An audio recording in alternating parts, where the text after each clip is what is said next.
사회복지시설 재무회계 규칙 노인 장기요양기관의 세출 예산 과목 구분에 대해서 이어서 살펴보도록 하겠습니다. 지금 보시는 화면이 노인 장기요양기관의 세출 예산 과목 구분이고요. 세입 예산 과목 구분을 저희가 전 시간에 이제 살펴봤잖아요. 그래서 이 부분은 이제 세출이다. 지금 보시면 개정이 19년 6월 12일 날 됐어요. 그래서 얼마 되지 않은 내용이고, 이게 계속 개정됩니다.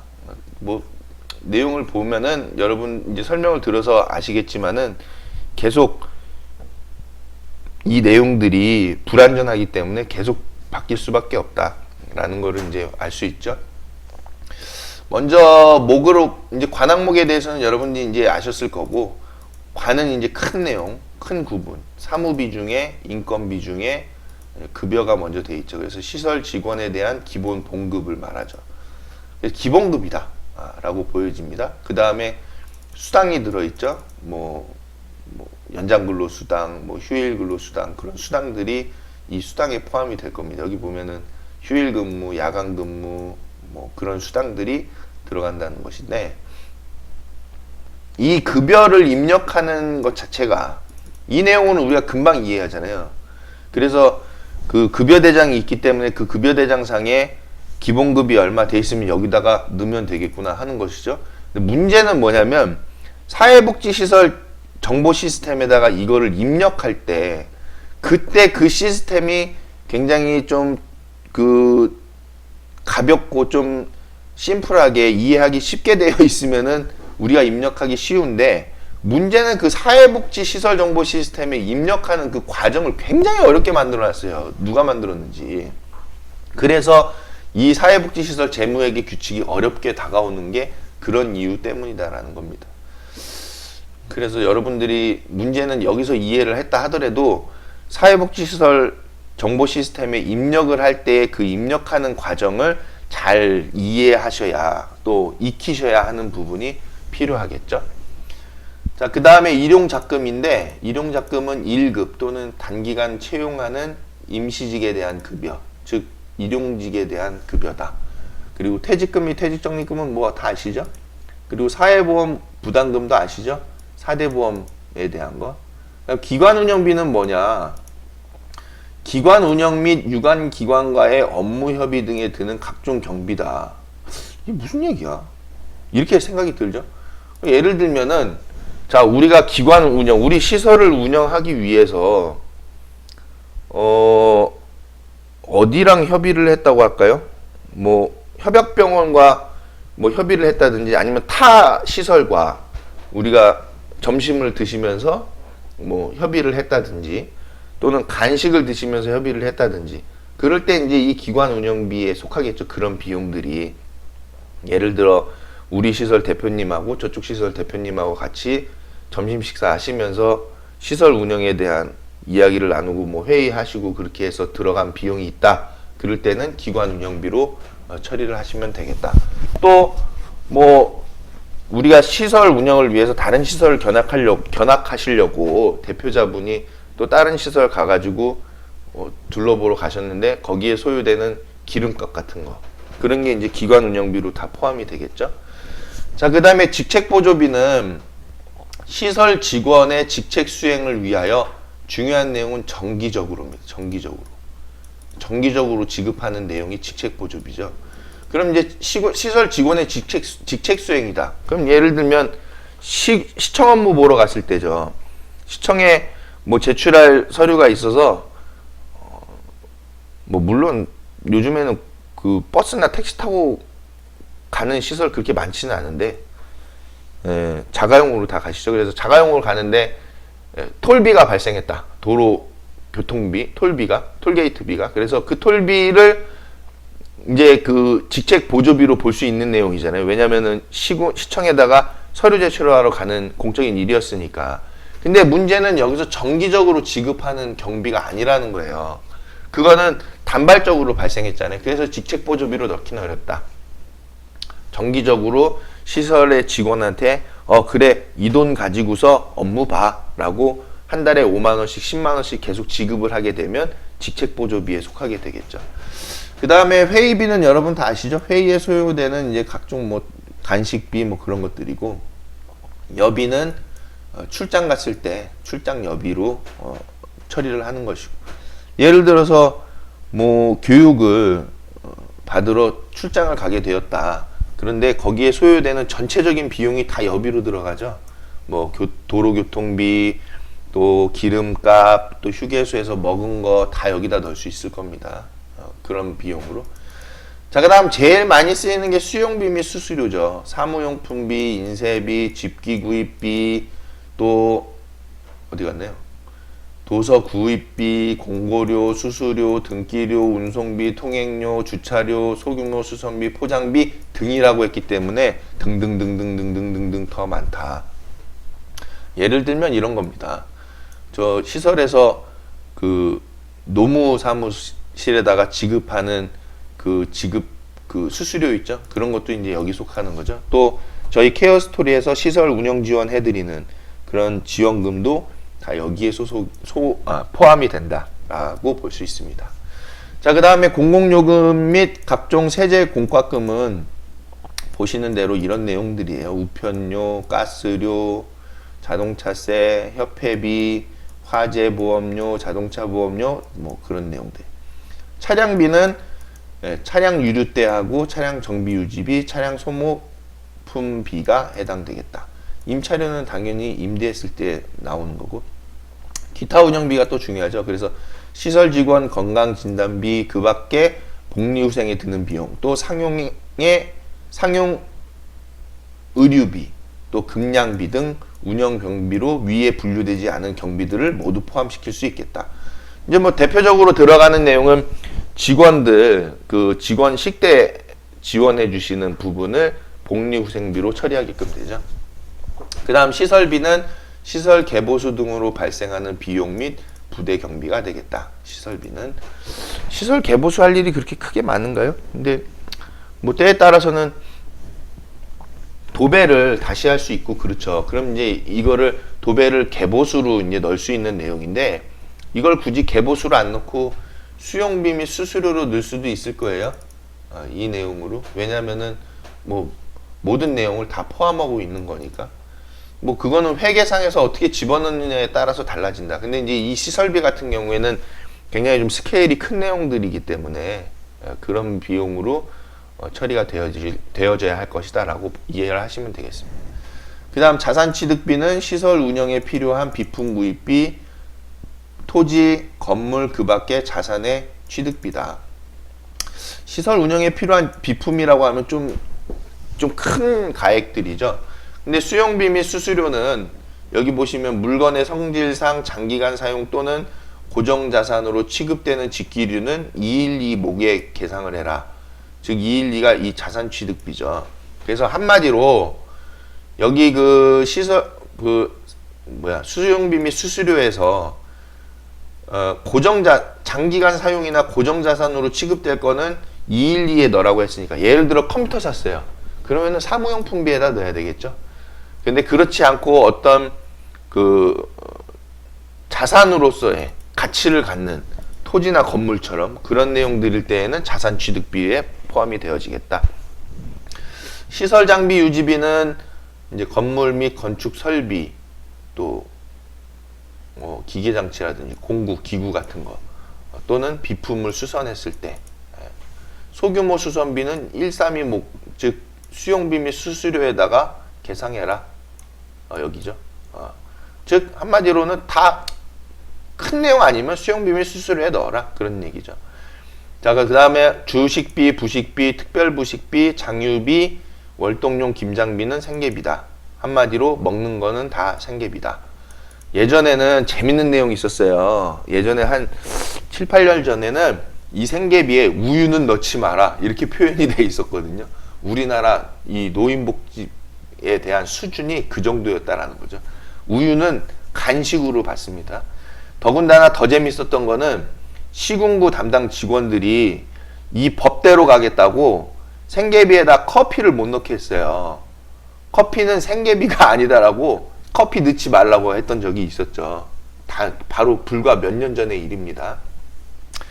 그런 일들이 있었다는 게 참 웃기죠. 그래서 법은 굉장히 허술하게 되어 있는데 지키라 지키라 하니 참 고생은 이제 시설 운영하는 그 법을 지켜야 되는 사람의 몫으로 전적으로 다가온다. 그런 부분이 문제가 있는 거죠. 어쨌든 생계비는 지금은 먹는 비용으로 다 정해져 있다. 그 다음 수용기간 경비는 입소자를 위한 수용비, 즉 치약, 칫솔, 수건, 또 비누, 또 기저귀 그런 것들에 대한 것이 수용기간 경비고, 의료비는 말 그대로 어르신들 그 보건위생이나 시약대에 해당하는 거죠. 그러면 병원비를 지금 의료비로 잡을 것인가? 보건위생하고 병원비는 조금 다르죠. 그래서 병원비에 대해서는 그냥 기타 비용으로 처리를 하는 것이 좋겠다라고 보여지는데, 뭐 병원비를 이 의료비에다 넣어도 특별한 문제는 없습니다. 왜냐하면 의료비 말 그대로 어르신들의 그 의료 진료를 위해서 쓰여지는 거니까 의료비로 넣고, 그리고 수입은 기타 잡수입에서 의료비와 같이 연결해서 써주면 되겠죠.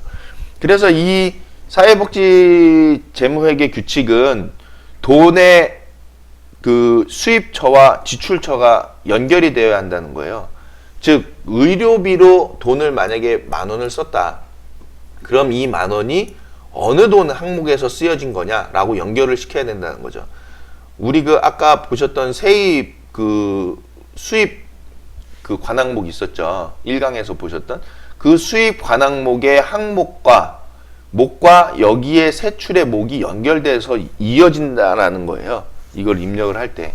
그래서 이 의료비를 쓴 10,000원이 도대체 수입상에서는 어느 항목에 있었던 돈이냐라는 걸 연결해야 되기 때문에 흐름이 맞아야 한다는 거죠. 그래서 어쨌든 의료비로 그 어르신들의 병원 이용비에 해당하는 부분도 이 의료비로 넣을 수 있겠다라는 것 정도만 아시고 그렇게 처리하면 되겠다는 거고, 뭐 의료비를 저희가 돈을 쓰는데 뭐 어디 비자금 갖다 쓰는 것도 아니잖아요. 시설에서 회계에서 다 처리하는 내용인데 그 돈의 흐름만 보면 되는 것이지, 이게 의료비냐 아니면은 저 밑에 잡지출이냐 그 내용이 중요한 건 아닙니다. 그래서 의료비로 처리를 하셔도 큰 문제는 없겠다. 그 다음 장의비는 입소자 중 사망인을 위한 장의비인데 시설에서 크게 장의비 나갈 일은 지금 없는 상황이죠. 그 다음 프로그램, 근데 간혹 발생하는 수도 있습니다. 왜냐하면 국민기초생활수급권자 어르신들 같은 경우에는 이 장의비를 지원받아서 하게 되죠. 그래서 그럴 때에 이 장의비가 시설 통장으로 들어올 수도 있을까요? 글쎄요, 안 들어올 것 같아요. 그냥 개인 그 통장으로 넣어드린다든지 뭐 그런 일이 있을 텐데, 때에 따라서는 시설에서도 장의비를 받아서 그 장사를 해야 되는 경우가 있으니까 그럴 때 장의비가 시설로 입금되는 부분으로 해서 이 장의비가 시설에서 지출이 될 때 그때 쓰여질 수도 있겠다. 그리고 혹시 모를 일이 있을 수도 있는 거죠. 그렇기 때문에 이 장의비도 필요한 항목으로 보여집니다. 그 다음 이제 프로그램 사업비죠. 저희 프로그램 할 때 쓰여지는 돈. 그 다음에 법인회계 전출금이에요. 이 법인회계로의 전출금인데 이 내용이 이제 재밌는 거죠. 보건복지부 장관이 정하는 경우에만 해당한다고 돼 있어요. 그래서 보건복지부 장관이 이 법인회계 전출금을 어떻게 해라 라고 이제 별도로 정한다는 것이죠. 그래서 이제 법인회계로에 전출을 시켜주는 건데, 즉 시설에서 운영하고 남는 그 수익금에 대해서, 잉여금에 대해서 모법인으로 보내주는 거죠. 그 내용이 이제 개인 시설에서는 이 내용으로 되는 겁니다. 기타 전출금인데, 즉 사회복지법인 이외의 법인이 또는 개인이 설치 운영하고 있는데 그 운영자에게 전출시켜주는 돈이다라는 것이죠. 그래서 이 기타 전출금은 직접 인건비 비율을 지켜야지만이 전출시켜줄 수 있는 것으로 정해져 있죠. 그리고 그렇게 보건복지부에서 안내를 하고 있는 상황입니다. 이 기타 전출금 관련해서 저희가 재밌는 내용을 좀 보실 필요가 있는데요.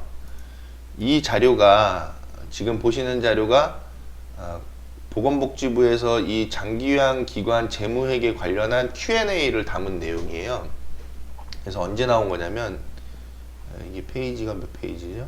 지금 8페이지니까 이게 언제 나온 거냐면은 보시면은 2018년 5월에 나온 내용입니다. 장기요양기관 재무회계 규칙에 대한 내용이 하도 복잡하니까 정책관은 노인정책관에서 만들었는데 여기서도 복잡하게 만들어 놓은 내용이죠. 이 내용을 따로 이제 저희가 살펴봐야 되지만 제일 중요한 것만 먼저 말씀을 드리자면은 사회복지시설 재무회계 규칙은 시설 공생 및 노인복지법상 재가노인복지시설에 적용이 된다라고 표현했기 때문에 앞으로는 이 재가장기 요양기관이라는 말 자체가 적용이 법상 지금 적용이 안 되는 상황이 됐죠. 왜냐하면 모든 장기요양기관들은 노인복지시설로 설치 신고를 받아서 지정을 받게끔 법이 바뀌었기 때문에 모든 시설들이 다 이제 노인복지시설이 되어버렸다. 그래서 재가노인복지시설 또는 노인의료복지시설이라는 것이죠. 그렇기 때문에 둘 다 사회복지시설 재무회계 규칙을 준용해야 되는 상황이 되었다라는 점입니다. 그게 이제 제 1번이고 그 다음 중요한 내용이 바로 이 전출금에 대한 내용이 굉장히 중요하죠. 아까 보셨던 것처럼 기타 전출금 질문 내용이 이거예요. 기타 전출금은 보건복지부 장관이 정하는 경우에만 해당한다고 규정되어 있는데 구체적 사용 방법이 어떻게 되나요? 라고 했어요. 그에 대해서 답변이 재반 운영비 라고 하면서 노인장기요양보험법에 의해 보건복지부 장관이 정하여 고시하는 장기요양 급여 비용 중 인건비를 반드시 포함 등에 영향을 미치지 않는 범위 내에서 세출 예산에 편성하여 지출할 수 있습니다 라고 되어 있죠.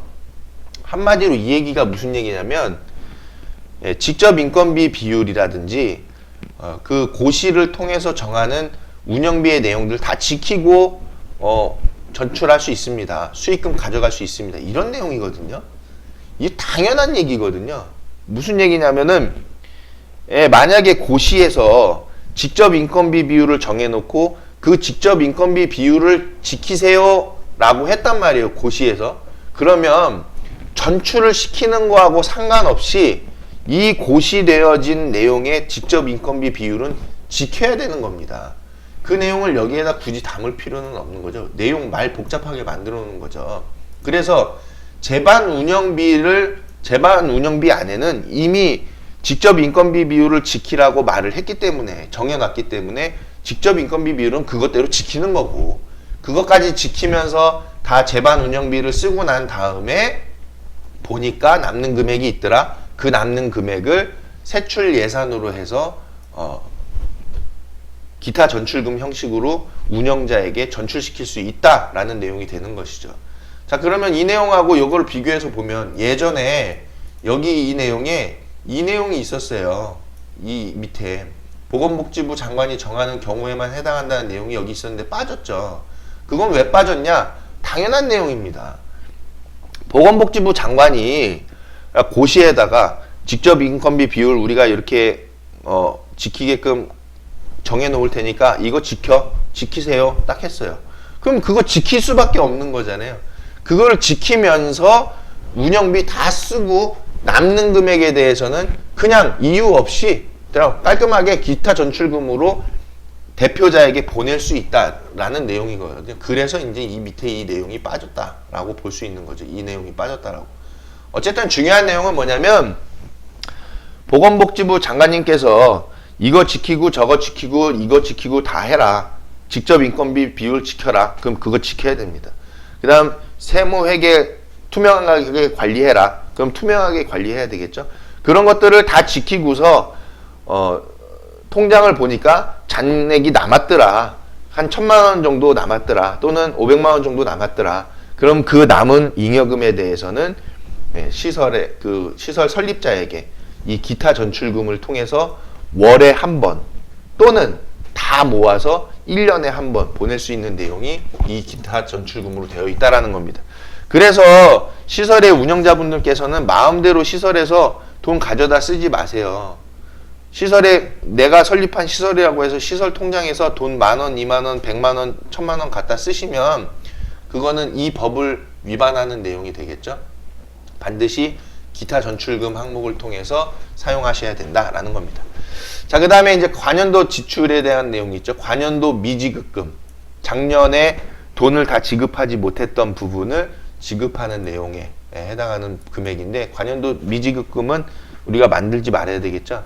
예를 들어서 돈을 지급할 내용이 작년에 해당하는 내용이 있다 하더라도 결의일자 같은 부분은 올해로 처리를 해서 올해에 그냥 돈이 지급된 걸로 하면 되겠다. 그 다음 원금 상환금은 우리가 그 세입 과목에서 수입 과목에서 보셨지만은 그 금융기관 차입금이라든지 기타나 기타가 아니라 개인이나 어떤 단체에 의해서 돈을 빌리는 그런 그 차입금이 있었죠. 그 차입금은 인건비나 운영비로밖에 못 쓴다고 했잖아요. 그래서 그 인건비나 운영비 충당을 위해서 차입한 금액에 대해서 상환할 때 그때에는 이 세출 항목으로 잡힙니다. 그 다음에 마찬가지로 그에 대한 이자 지불금, 그리고 잡지출이 있는데 시설이 지출하는 보상금, 사례금 또는 소송 경비 등이라고 했으니까 모든 이제 잡지출의 내용이 다 여기 들어가겠죠. 표현을 왜 이렇게 해놨는지 모르겠어요.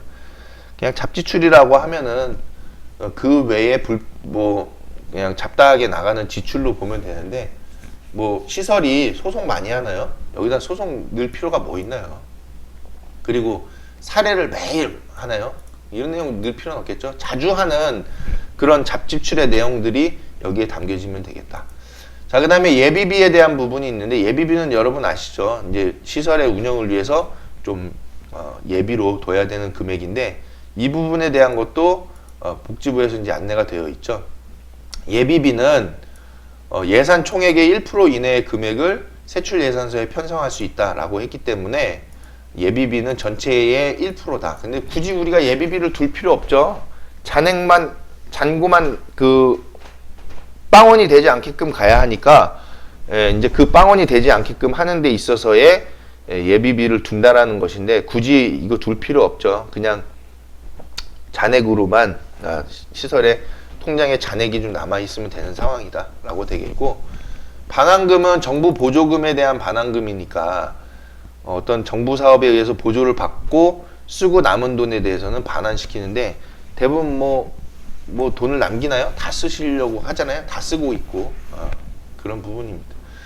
그 다음 운영충당 적립금은 우리가 그 세입에서 항목 보셨다시피 시설 운영을 안정적으로 하기 위해서 계속 고정적으로 적립하는 금액인데, 그 부분은 따로 그 보건복지부 장관이 이제 규칙에 대해서 정해 놓는다라는 것이죠. 그래서 이 운영충당 적립금은 따로 그 규칙이 있습니다. 이런 규칙은 노인보건복지사업안내책자에 보시면은 해마다 이제 제시를 하고 있죠. 그 복지부에서. 그리고 운영충당 적립금은 굳이 뭐 이 내용을 특별회계 또 통장 하나 별도로 둬서 이거 적립할 이유도 없고, 그리고 또 시설환경 개선 준비금도 개인 시설이 내 시설이고 내 재산인데 그거를 시설 환경을 개선하겠다고 또 그 적립하는 형태도 또 별로 그렇게 뭐 맞는 내용은 아니잖아요. 개인 시설 입장에 있어서는. 그렇기 때문에 뭐 이런 내용이 있다라는 정도로만 보시면 이해하면 좋겠고, 사회복지법인으로 운영하는 시설들은 좀 내용이 다르겠죠. 이런 것들을 다 적립해서 운영을 해야 되는 상황이 되기 때문에. 그 다음 운영충당 적립금을 이제 지출하는 거죠. 그리고 시설환경 개선 준비금을 적립했던 거를 지출할 때 이 내용으로 들어갈 겁니다. 그래서 이 지출 방법에 대해서는 따로 명기가 되어 있으니까 우리가 굳이 이 운영충당 적립금이나 시설환경 개선 준비금을 뭐 사용할 이유는 있을까라고 보여지는 거죠. 만약에 우리가 시설을 증개축을 하겠다라는 부분이 있다라고 하면은 이걸 적립할 이유는 있을 것 같아요. 그런데 굳이 적립을 그런 쪽으로 안 하고 그냥 저희 그 개인 시설들 같은 경우에는 전출금으로 따로 계속 그냥 다 시설에 있는 회계를 다 전출시켜 드리는 거죠. 설립자에게 전출시켜 드리고, 그리고 시설을 증개축을 해야 될 필요가 있을 때에는 그 설립자로부터 이 증개축에 대한 비용을 받는 쪽으로 가는 게 오히려 낫겠다라는 거죠. 왜냐면은 지금 어차피 시설을 설치할 때 소요되는 비용에 대해서 인정을 못 받는다라는 거거든요. 결국에는 증개축에 대한 부분도 인정을 받을 필요가 없거든요. 그냥 그 다 운영자에게 전출금으로 보내주고 운영자가 시설 운영을 위해서 본인이 증개축을 하는 쪽으로 가는 게 이 회계상의 흐름으로 봤을 때에는 그렇게 처리하는 것이 맞겠다라고 볼 수 있겠습니다. 자, 여기까지 해서 저희가 시설 회계의 세입 관항목과 세출 관항목을 살펴봤고요. 우리 그 예를 들어 이제 뭐 그 시설에서 이제 지출이나 세입이나 지출의 내역이 발생했을 때 어느 부분에다가 이 목을 잡아서 넣어야 할지를 정확하게 이해하실 수 있었을 거라고 봅니다. 굉장히 중요한 내용이었고요. 이 내용에 대해서 그 저희가 이 관항목 이 세출 세입 예상 과목 구분을 첨부를 시켜 드릴 테니까요. 여러분들이 그 내용도 꼭 같이 한번 다시 훑어보시기를 당부를 드리겠습니다. 감사합니다.